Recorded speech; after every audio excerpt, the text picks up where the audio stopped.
Upang mapabilis ang search and retrieval operations sa Tacloban City, 5 government cluster ang binuo. Para sa detalye, balita mo kami Eddie Arellano ng PTV Davao. Nawalan man sila ng mga bahay o mga bubong, pero ang di nawawala sa kanila ay ang pag-asang bumangon muli.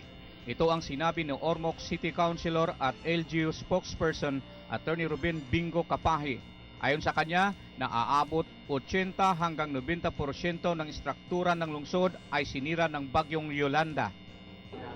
Dito sa Ormoc, full 80 to 90% siguro ng structures Not just houses, structures. Buildings, both public and private. Lahat ng structures may sira. No? Either total or partial damage sa bubong. No? And ganun kalakas yung bagyo dito. Samantala, unti-unti nang bumangon ang kalakalan ng lungsod ng Ormoc pagkatapos ang dilubyo na dulot ng bagyo.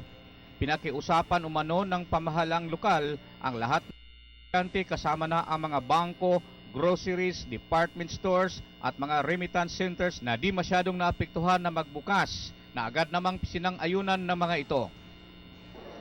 If you go out, wala naman akong nakikitang talagang sarado other than those na nag-suffer talaga ng major damage, no? To structures, that is, no? Yung Gaisano main nga natin dito, malaki yung damage sa bubong, pero I think they're partially open Ang Gaisano Riverside, ganun din, may open. Ang Robinsons, parang may mga basag-basag ata sa glass, similarly nag-open din. Pero these are the big chains, no? Sa opisyal na talaan ng city government ng Ormoc, umabot na sa 36 ang patay, kasama na dito ang 5 mga crew members ng isang barge na missing at 9 ang di pa nakikita. Minimal lamang ito kung ikukumpara sa Tacloban. Ito ay dahilan sa kanilang kahandaan sa mga panahong ganito. Talagang ipinatupad ng city government ang forced evacuation.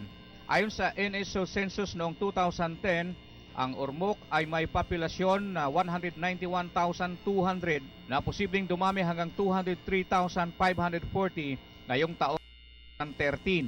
Para sa Telebisyon ng Bayan, kasama si Julius Masayon, Eddie Arellano.